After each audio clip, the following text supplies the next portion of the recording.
the further discussion on debt relief, which of course is of crucial importance. And I would like to give the floor to Minister Tsakalotos, and after his presentation we will have our usual slots of question and answer. Please, Mr. Minister, the floor is yours. Thank you very much, Roberto. Thank you very much for the committee for the invitation, and thank you very much for this working group that will be looking into the Greek adjustment programme. We feel that we do need an honest broker with people with different kind of views from different political perspectives to act as an honest broker, to examine the social and the economic impact of the programme, to see where this programme is doing well, to perhaps adjudicate on some issues where there have been disagreements between the Greek government and the institutions. I can give you lots of examples. For instance, just to give one, the liberalisation of the milk market. We claim that that isn't going to increase competition, it's just going to shift rents from Greek producers to important supermarkets. That's an important issue to know what happens. It's important to then be able to respond to that. So I wish you well in your work, and I look forward to cooperating with you and providing you with any information that the working group needs. Now let me say something about the programme. From the beginning, after the negotiations of the summer, the Greek government decided to split its approach into three basic pillars. The issues that we'd agreed to do, the issues that we parked in the summer for further negotiation, and the issues that every government should also be interested in doing irrespective of the programme. The Greek government, for instance, is very interested in introducing a system of primary health care. In Greece there is no GP, no general practitioner, first port of call. People go straight to the hospitals with great damage both to the hospital working and also to people's health. On the first issue, the things we've agreed to do, irrespective of the negotiations, we think we have done an immense amount of work since the summer. This is the list that I provided for you and that has been distributed, I understand. I think if you look at the number of reforms, both in depth and breadth, it covers nearly the whole itinerary one would expect, from financial markets to product markets, and from farmers to tax, and from tax to the financial system. So we think we've done a great amount. Now for the success on the basis of that, we concluded the first milestones and then the second milestones just before Christmas, and now we are at the stage of discussing the first closing the first review. There are 5 basic issues for the closing of the first review. There is the fiscal gap, how we can credibly commit to a 3.5% primary surplus by 2018, the reform of the income tax reform, the pension reforms, the non-performing loans and the fund. I won't say very much about the NPLs and the fund, but perhaps somebody could ask and we can discuss that at length, at some length if you would like. On the fiscal, this is the issue that has divided mostly the institutions. On the estimate of the fiscal gap, we are very close to the calculations of the 3 European institutions, the EMS, the Commission and the ECB, and we are quite a bit distance away from the estimations of the IMF. Some of you will recall that we promised in the summer, part of our commitment was to do 1% of GDP extra measures to be legislated in 2016, but to be implemented in 2017 and 2018. Now, the IMF is asking for even more measures than that, which is very difficult for us to understand. it's very difficult for us to understand because when the agreement was reached in the summer, the forecasts for the Greek economy were worse than what eventually turned out. So the forecast then was, depending on who you listen to, something between -0.5% growth for 2015 to 2.5%, some people thought, and the end result is going to be something like -0.4 to -0.7. As a result, revenues are higher than were forecast in the summer, in part because of greater growth, of course, but also because our approach to dealing with tax evasion has started to bear fruits. So collectability, for instance, of VAT has gone up, especially in the Greek islands. So we really find it very difficult to understand why we should be asked to do more measures in this situation, which would be politically difficult and, perhaps even more importantly, economically counterproductive. We don't want even more pro-cyclical measures, just as Greece, after it finishes the first review and has a fair deal on debt, could be expected to release the pent-up demand that exists in the Greek economy and the return of investment, which should follow when Brexit is finally off the agenda and people feel that Greece has turned page. And in fact, this leads me now to the second issue of pensions.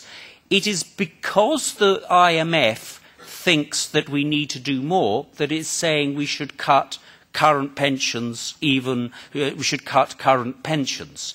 So it's not like it doesn't accept that we've done proposed a very radical reform of the pension system. We started in the summer, as you will read in the note, by removing nearly all forms of early retirement. We are now proposing the process that started with over 300 pension funds to be just one fund, which I think in many of your countries you would find difficult to do. One fund with common rules for everybody and with reduced replacement ratios to make it sustainable over the medium run. Now that is a very radical reform. The replacement ratios are reduced more for richer people than poorer people to bring in a bit of redistribution. The IMF hasn't got a problem with that. Its problem is that it wants more on the fiscal side. That's why it's saying we should reduce pensions, something that we've said is not possible in the current state. The IMF does make one good argument, because as always there are good arguments on both sides. It says, if you take the total expenditure that Greece spends on social issues, it's spending too much on pensions compared to something else. And I think it's right about that. And it's right because, for instance, the incidence of child poverty in Greece is greater than the incidence of elderly poverty. But it's wrong, I think, in the sense that it's very difficult to change that at the bottom of a recession. We've proposed a radical reform to get to the medium-term sustainability.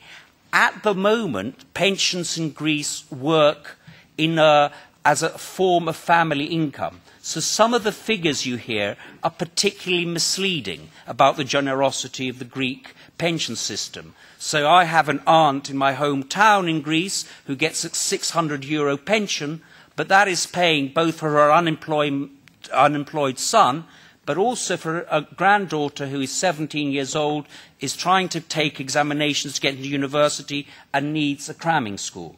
Now, over the long run, the pension system shouldn't be used to deal either with unemployment insurance or to do, instead of active labour market policies, or, of course, education policy. But our commitment is, we've done the structural thing, we've done as many cuts. Pensions have been cut 11 times in the last 5 years, 40% reduction.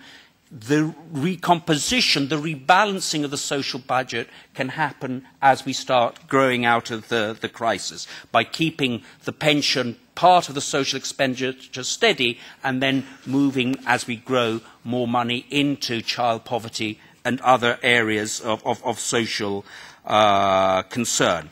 We are particularly optimistic that this can be done because we have now a whole range of proposals of non-parametric measures to address tax evasion and corruption.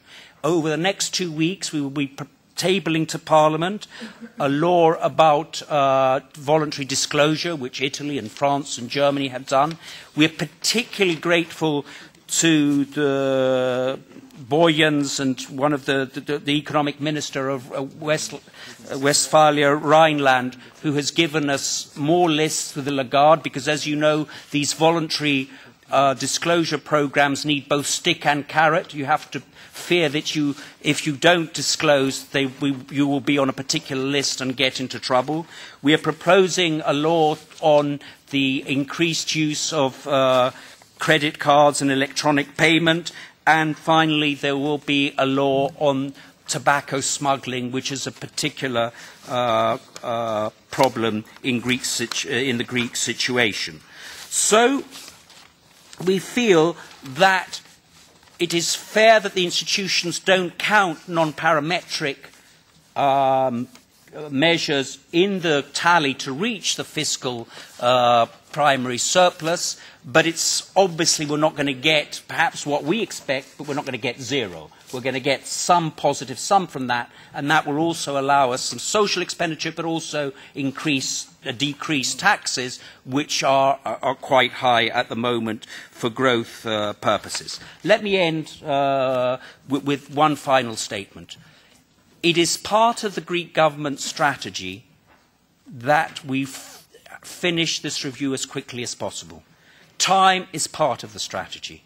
If we delay, then either politically, because it's very difficult to have a pension reform on the table for months on end, because it just maximises political opposition and mobilisation against, or for economic reasons, because we won't get that closing of the first review, people won't feel that the first review has finished, and investment won't come, growth won't be as high, we won't meet the targets, and then it will be back to square one that the Greeks are not reaching their targets. It's very important for all of you to listen to what this one message I'm trying to convey, that we haven't got endless time.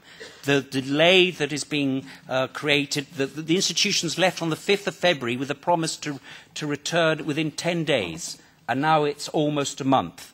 And that time is in danger of making it a self-fulfilling prophecy that the Greek programme fails, and for no reason that I can understand, either as an academic economist or as a Minister of Finance. Thank you very much. Thank you very much.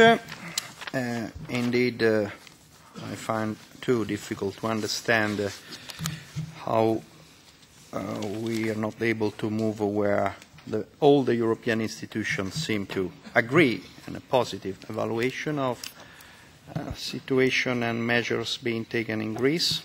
So we hope that IMF will become more reasonable, and I think we should tell them this. But